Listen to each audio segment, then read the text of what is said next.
Is that bien? Is that bien? Is that bien?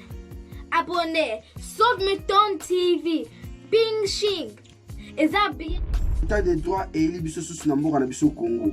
État des droits, justice lève les nations. État des droits, Ndetanzela, état des droits, Ndetolongi. État des droits, état des droits. Abonnez, abonnez, abonnez. From Saute Mouton TV. Bing Shing. Is that bien? Is that bien? Is that bien? Saute Mouton TV. Big Shing. Masolo. Olingolingate. Saute Mouton. Big Shing TV. Masolo, le solo politique. Ndoulé, comédie traditionnelle, tu vois, tout et tout. Donc, bongo, bolanga, chaîne Binobo support, chaîne Binobo, toujours que les bossos. Et puis la Namboka Bing Shing, Manokwa Moïse Azosala Kata Saute Mouton TV. Mboka Tokutana na Kinshasa. Yebela. Mboka Tokutana na Londres. S'abonner, na Saute Mouton TV. Europe, Afrique, mon ancien, na Saute Mouton TV. Saute Mouton, na Saragnoso, Saute Mouton.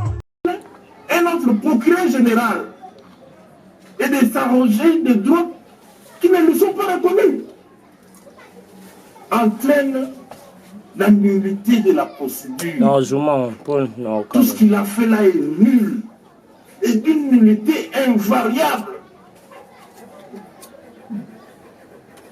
Pour cette raison,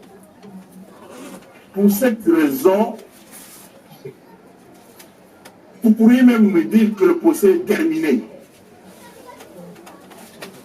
Que le procès est terminé. Parce que tout compte fait, on a l'impression que le parquet, dans son entendement, au fond du cœur, ne voulait pas qu'on aborde le fond de cette affaire. Alors que nous en avions besoin. Il a délibérément biaisé la procédure. Délibérément abîmé cette procédure. Un pourrissement incorrigible.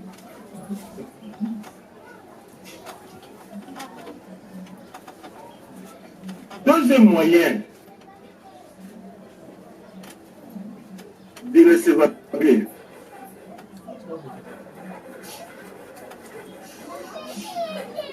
C'est celui qui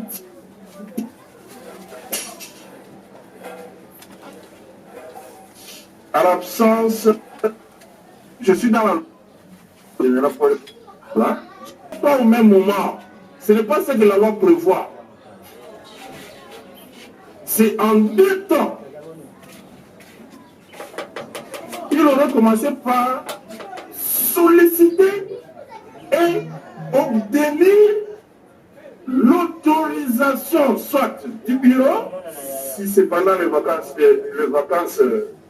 parlementaires, soit de l'Assemblée plénière en cours de session, l'autorisation aux fins de l'instruction.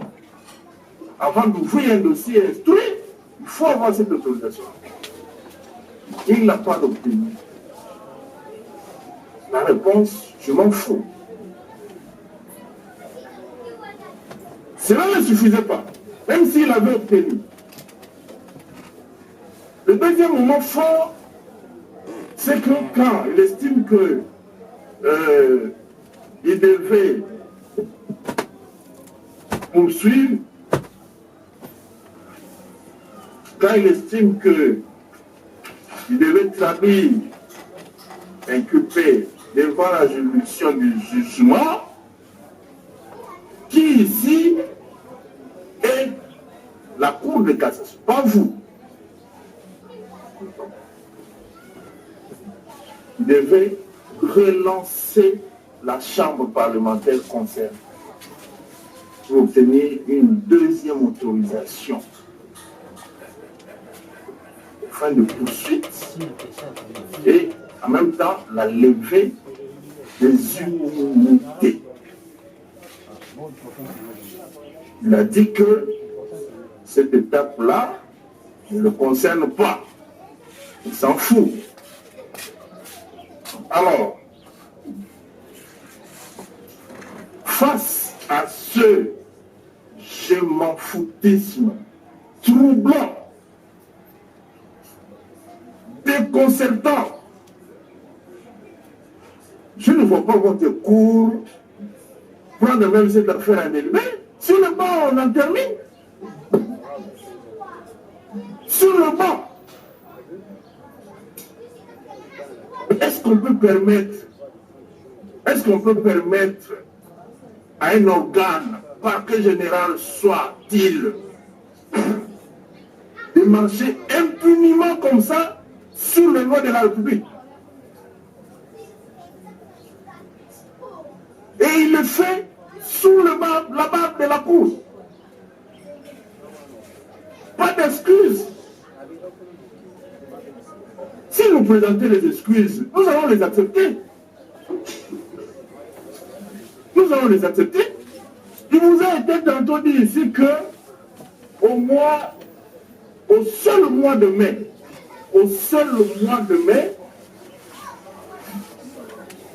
le parquet général, preuve votre cours, je ne veux pas entretenir de confusion, le parquet général, preuve votre cours, a saisi le Sénat par 3 fois, avec 2 excuses. À un moment donné,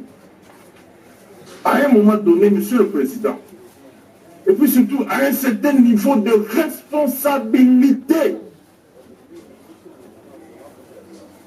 on ne peut pas verser dans ce genre de tâtonnement.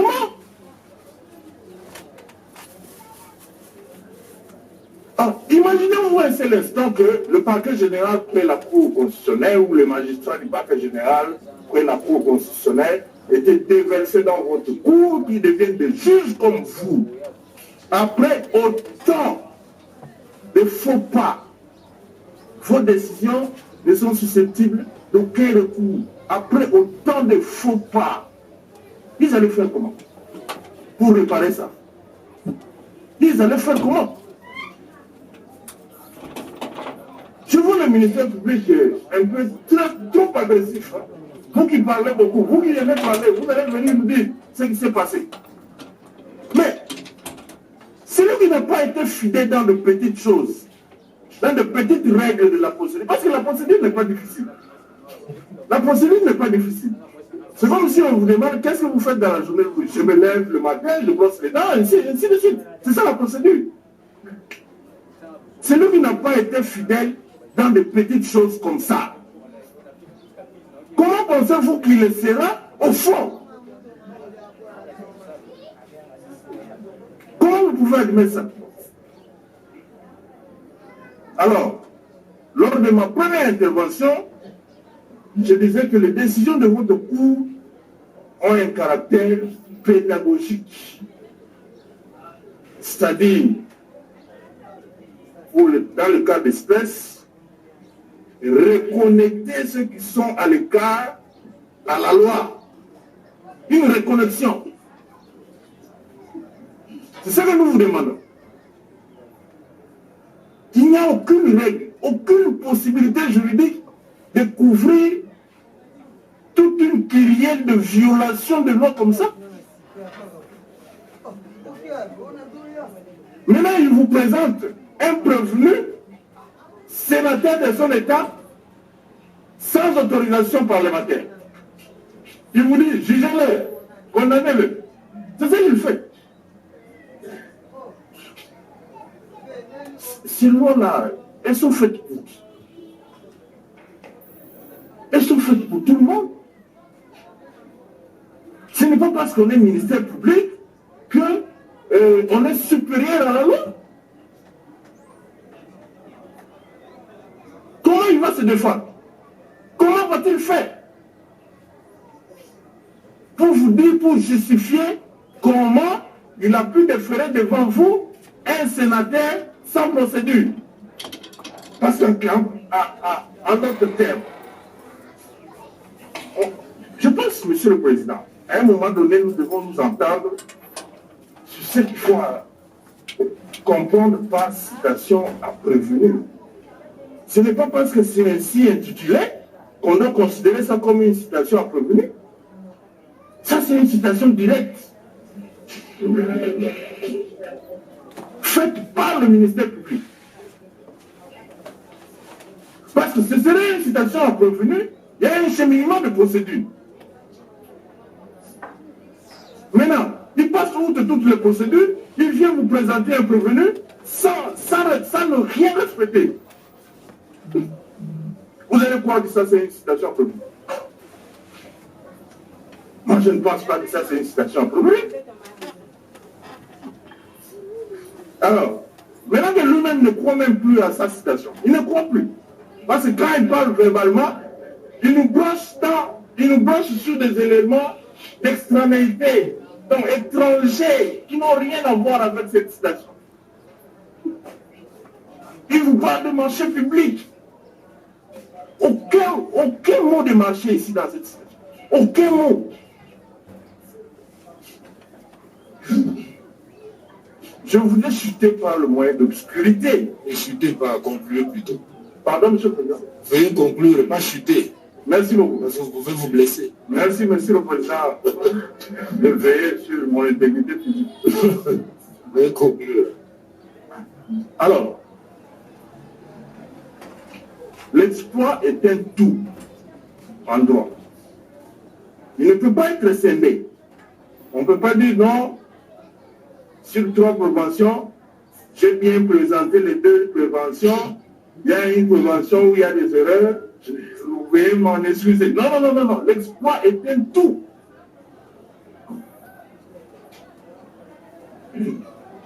Déjà la première prévention.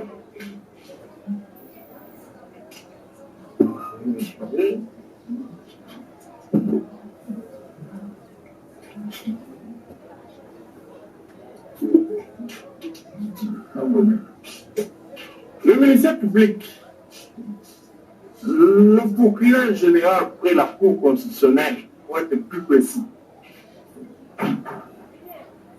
poursuit les prévenus, dont notamment mon client, pour faire des détournements par surfacturation de l'ensemble de 2 903 402 $. Il ne le poursuit pas uniquement du chef de cette prévention, il met dans le même moule tous les autres compromis que vous avez à 3 détourner par surfacturation cette somme d'argent. Mais quand il y a plus d'une personne dans la commission de l'infraction, qu'est-ce qu'il faut déterminer à tout le monde? N'est-ce pas le mode de participation criminelle? Mon client ne sait pas si il lui a été reproché de détourner cet argent par corréité ou à la fin par complicité. Qu'est-ce qu'il a fait? Qu'est-ce qu'il a posé comme acte? A-t-il lui-même exécuté cette infraction? Ou il a donné de l'aide nécessaire à son exécution? Il n'en sait absolument rien. Il n'en sait absolument rien. Alors il va se défendre comment? Parce que vous-même, à l'époque avant l'éclatement de votre juridiction, vous-même,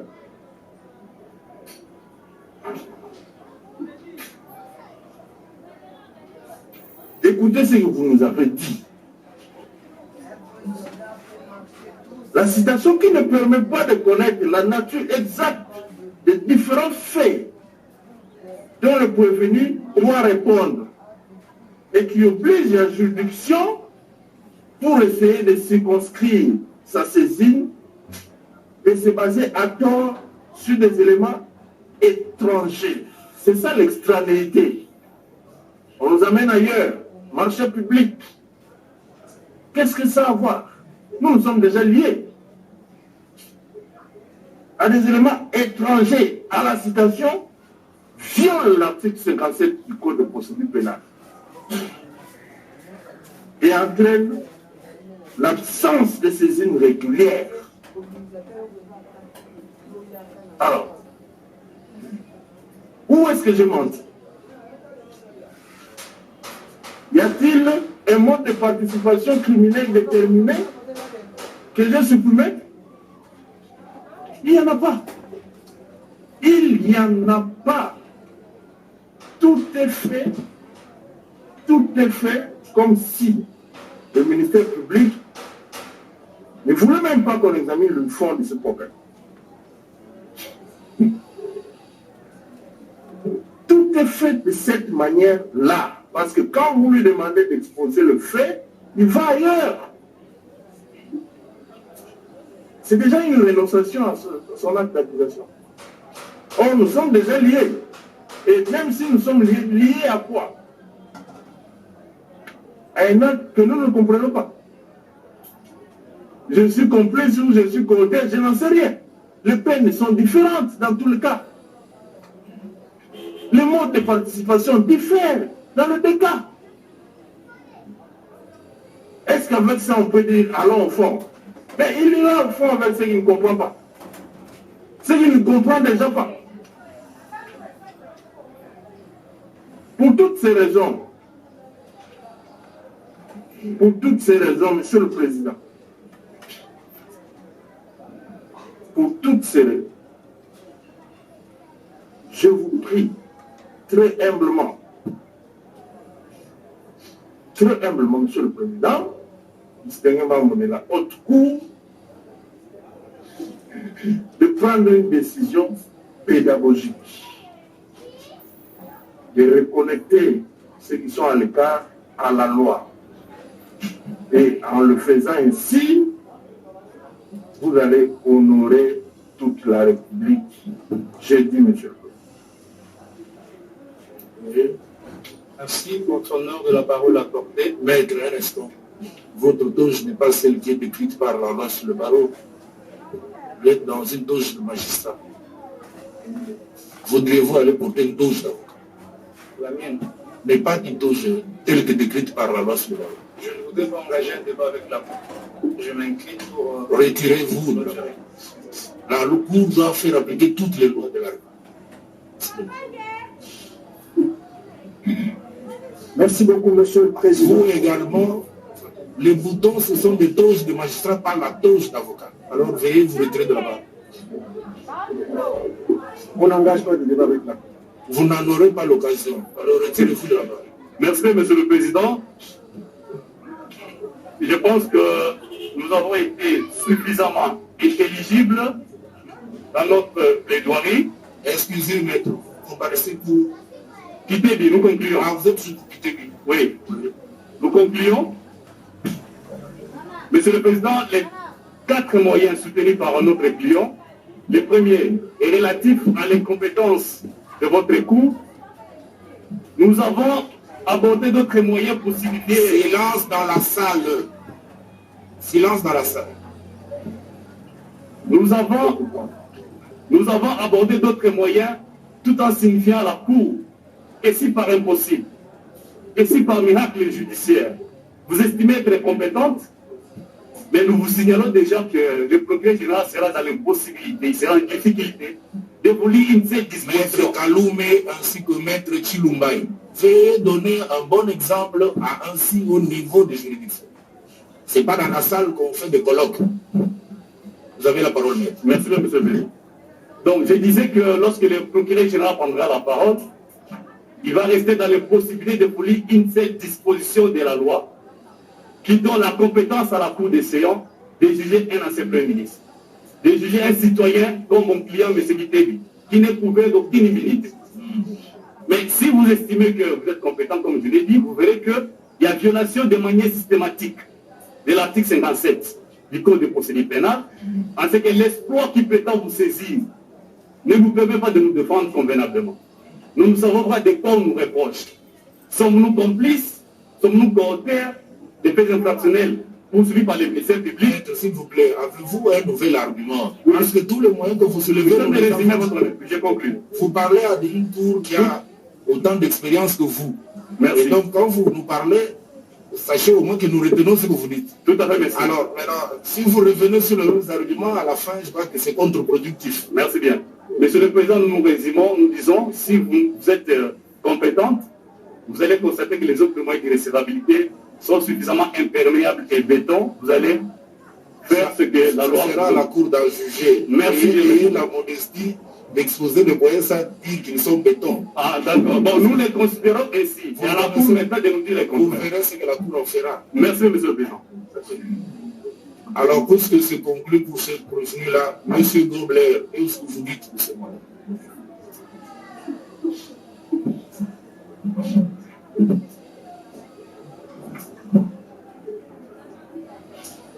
Merci, Monsieur le Président, de la parole que vous nous accordez.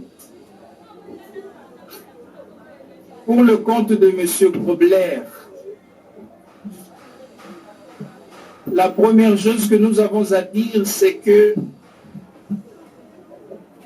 l'enjeu de ce procès, considéré de son point de vue,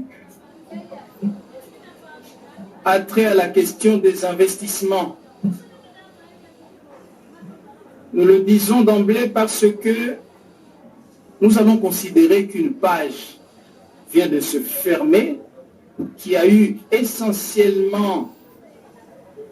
été consacrée essentiellement aux dispositions de droit interne. Mais en ce qui concerne M.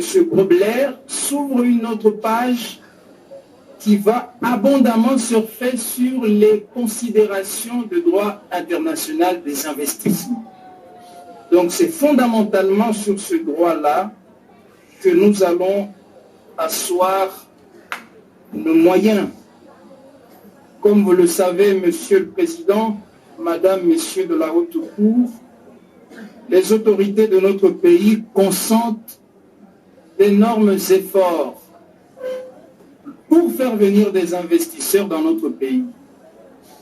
Mais la question que ce procès pose, c'est précisément de savoir qu'est-ce que nous faisons de ces investisseurs-là une fois qu'ils sont dans notre pays. C'est ça l'enjeu de ce procès considéré du point de vue de M. Grobler, qui est un investisseur sud-africain que notre pays a été chercher chez lui pour qu'il daigne venir investir ici. Ainsi, Monsieur le Président, après une brève présentation des éléments factuels qui vont nous permettre d'asseoir l'argumentation sur ces moyens de forme. Après donc cette brève relation et une indication sommaire et concise du caractère du cadre juridique de référence, parce que c'est important que dès l'entame, on indique quels sont les instruments juridiques sur lesquels nous allons asseoir notre argumentation. Ensuite, il sera développé tour à tour, d'abord les moyens tirés de l'incompétence absolue de votre cour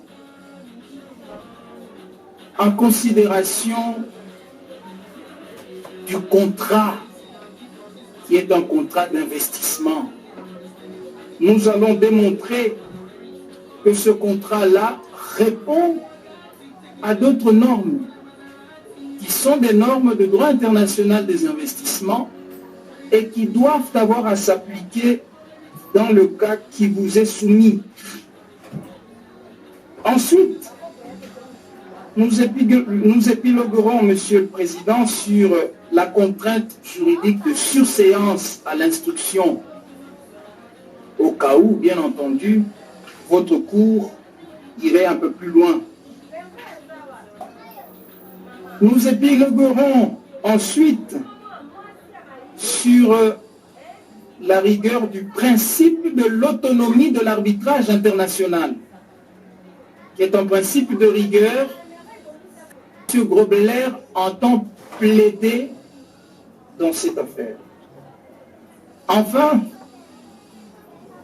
si nous allons au-delà, nous développons des moyens sur l'irrecevabilité de l'action publique mue par devant votre cour pour non-respect des procédures préalables édictées et qui devrait être suivi en la matière.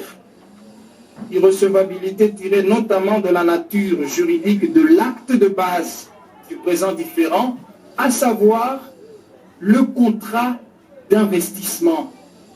Nous le développerons, mais autant le dire déjà d'emblée, contrairement au soutènement du ministère public, nous démontrerons qu'il ne s'agit pas du tout de parler des marchés publics, il s'agira plutôt d'aborder une autre catégorie de droit international, à savoir le droit des investissements. Mais avant cela, Monsieur le Président, Monsieur de la Cour, Monsieur Grobler, qui est un investisseur de nationalité sud-africaine, mais aujourd'hui mis en cause dans une affaire pendante devant la juridiction congolaise, qui n'est pas celle de son pays, M. Grobler voudrait donc très respectueusement et formellement acter une première demande qui est une demande tirée de la prudence. Cette demande est en fait une garantie de procédure dont le fondement est la constitution même de notre pays. En effet, au terme de l'article 19 de notre constitution, alinéa 2 précisément, toute personne a droit à ce que sa cause soit entendue dans un délai raisonnable par le juge compétent. Nous avons voulu par prudence, dès l'entame de ce procès, souligner le concept délai raisonnable. Monsieur le Président, comme vous le savez, vous qui êtes infiniment cultivé, il existe des thèses et des thèses sur cet unique concept délai raisonnable. Et si vous permettez que je résume ce que la doctrine en dit, si l'institution judiciaire s'autorise à consacrer très peu de temps, soit à des faits complexes, soit à l'application d'un droit puissant, on doit alors lui faire le reproche de nuire à la justice par souci non justifié d'économiser excessivement le temps. Jusque-là, nous avons à témoigner, Monsieur le Président, qu'il n'y a aucun problème parce que la défense a été conviée à présenter librement ses moyens. Mais nous le disons, comme nous l'avons dit, à titre de prudence pour le reste de la procédure, précisément parce que parfois, les droits de la défense ont été frustrés par une conduite accélérée et trop rapide du débat qui amène parfois à éluder des questions complexes que le procès engage. Donc, Monsieur le Président, c'était juste une première demande de garantie procédurale, espérant que pour la suite de ce procès, votre cour daignera nous accorder suffisamment de temps. Cela dit,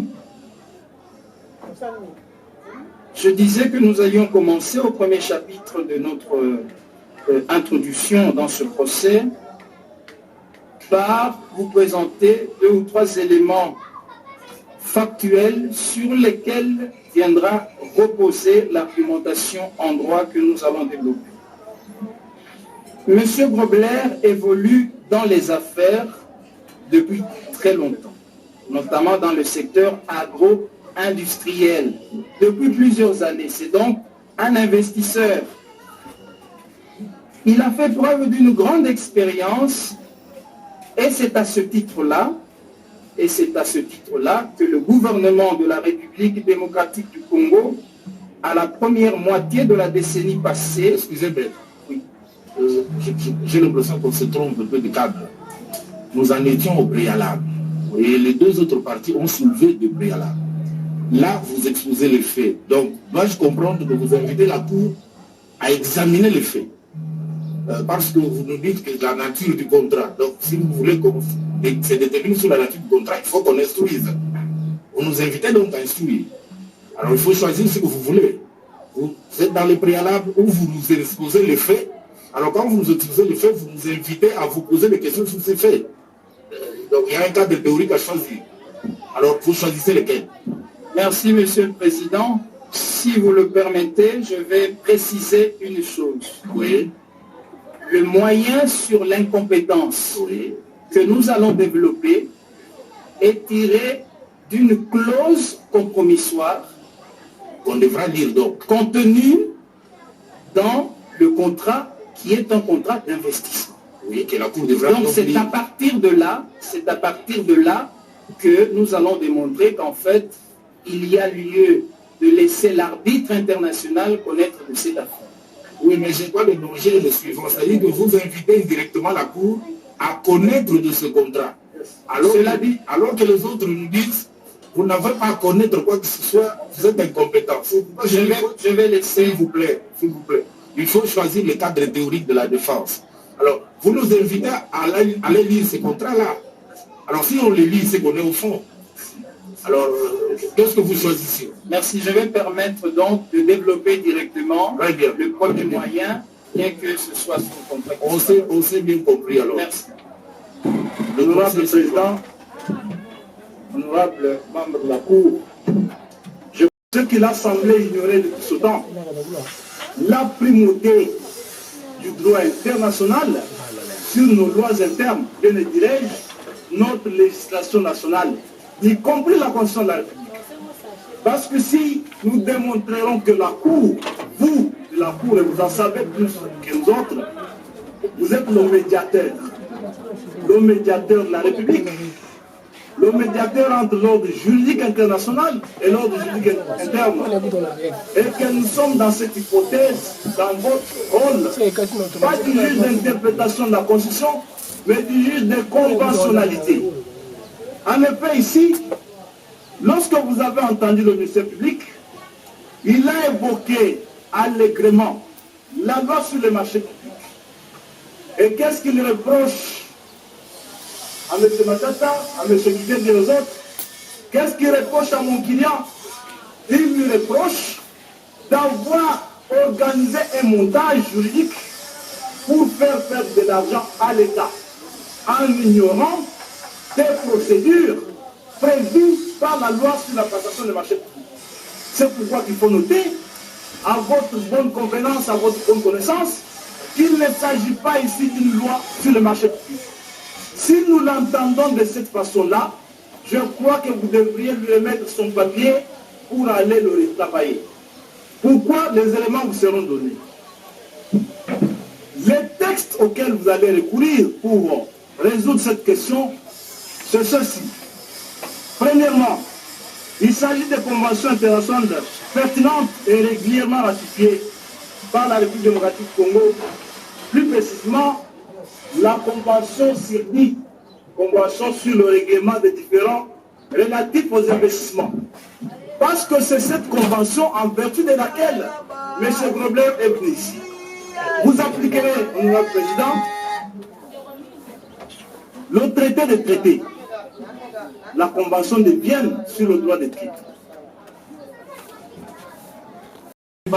Sur le droit de l'investissement, trouver un juge compétent, pas le juge pénal. Voici pourquoi, honorable Président, ça aurait été mieux que la Cour nous accorde le même bénéfice que tout l'État. Vous avez 10 minutes, allez-y. Parce que lorsque nous aurons fini de dire ce que nous disons, la Cour, bien évidemment, se rendra compte que c'est de la compétence que nous parlons et pas d'autre chose. Mais allez-y, vous. Et la méthode, s'il vous plaît, maître. Deuxièmement, je vous connais intelligent, vous êtes capable de dire de bonnes choses dans 5 minutes. Ce n'est pas la longueur du temps qui fait la voilà ce président. Parce que la Cour n'est soumise qu'à la seule autorité de la loi. Voilà. Nous disons ici que du simple fait que ce monsieur soit ici en violation de la même loi, la Cour ne sera pas compétente. Et c'est quoi la loi? Nous vous disons qu'en premier lieu, il y a des conventions internationales régulièrement ratifiées par la RDC. Article 215.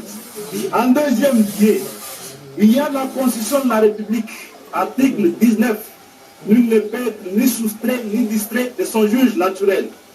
En troisième lieu, il y a l'article 32 de la même convention.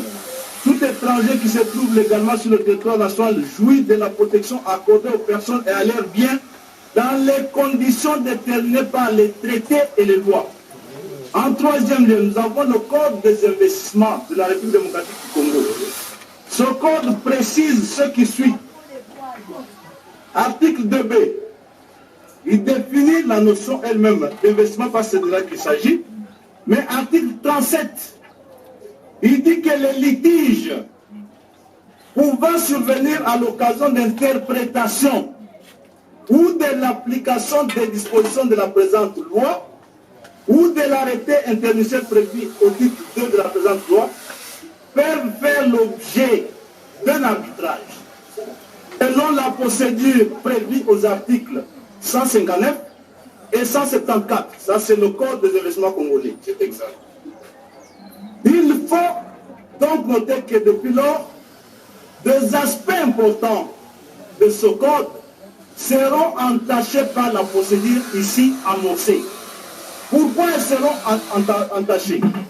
C'est parce que, bien évidemment, lorsque vous lisez à son article 38, on vous cite les catégories d'accords qui doivent être soumises de manière exclusive, je dis bien, aux juges destinés par le code, par la convention des parties, et qui doivent échapper à toute autorité du juge national. Entre autres, vous allez lire, on vous définit ces catégories d'accords. C'est premièrement un contrat ou un accord d'investissement.